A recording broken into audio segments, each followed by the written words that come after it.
У сдающих ЕГЭ в этом году появилось право на ошибку для тех, кто хочет исправить результаты. Теперь предусмотрены дни для пересдачи. Больше времени для подготовки к ней будет у тех, кто уже сдает экзамены. Завершается основное время досрочного периода ЕГЭ. В пятницу школьники и выпускники прошлых лет сдадут литературу и химию. Будет еще резервное время для тех, кто не сможет участвовать в экзаменах летом. Тему продолжит Лилия Курбанова. Здравствуйте. Доброе утро. Ваш документ. На ЕГЭ в Уфу школьница приехала из Белорецка. Карина Ахмедханова сдает обществознание. Будущий юрист ФСИНа пока выпускница и спортсменка. Последняя характеристика, кстати, и стала причиной для досрочной сдачи экзаменов. У меня не получается в основную волну войти, потому что в момент, когда все сдают ЕГЭ, я уезжаю в город Алушту на спортивные сборы по ачеле-биатлону, стрельбе из лука. Спорт – одна из самых частых причин для досрочной сдачи ЕГЭ. Защищая честь России на соревнованиях, ребята не забывают о чести своей, пока еще школьной. И не планируют пользоваться днями пересдачи экзаменов. Это нововведение 2024 года. Исправить результат можно 4 и 5 июля. Зачтется не лучший итог, а именно последний, даже если первый был выше.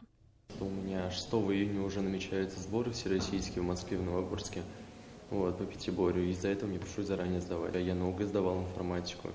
Сдал на 4 и сейчас надеюсь на такой же результат. В досрочный период сдают ЕГЭ не только одиннадцатиклассники. Айнур Абдулин заканчивает среднее специальное образование в Салаватском районе. Почти уже дипломированный сварщик приехал подтвердить знания по информатике. Можно найти хорошую работу, более оплачиваемую. Если на ПГД учиться. Да, так думаю. Сразу после окончания экзамена ответы участников отправляют в Центр обработки информации. Это необходимо для точности данных. Наше новшество в этом году – мы распечатываем КИМы в аудитории. После завершения экзамена мы сканируем работы. То есть все работы мы сканируем, и бумажные бланки это все тоже сдаем. Подготовку прошли и специалисты в Министерстве образования. За соблюдением правил проведения экзаменов они следят удаленно на портале «Смотри ЕГЭ». Около половины 10-го я увидела, что у нас ходят посторонние лица. Но я знала, что на сегодняшний день вы были аккредитованы в данный пункт, а у нас представители средств массовой информации имеют право допуска, но только до распечатки контрольно-измерительных материалов. Поэтому я думаю, что в 10:00 вас попросили покинуть пункт. Тогда нарушений нет. В досрочный период предусмотрены еще и резервные дни 15 и 18 апреля для сдачи русского языка и математики. 19 апреля примут тех, кто выбрал биологию, иностранные языки, литературу, обществознание и физику. А 22 апреля организован день для географии, устной части иностранных языков, информатики, истории и химии. Первый же этап досрочного периода завершается уже на этой неделе.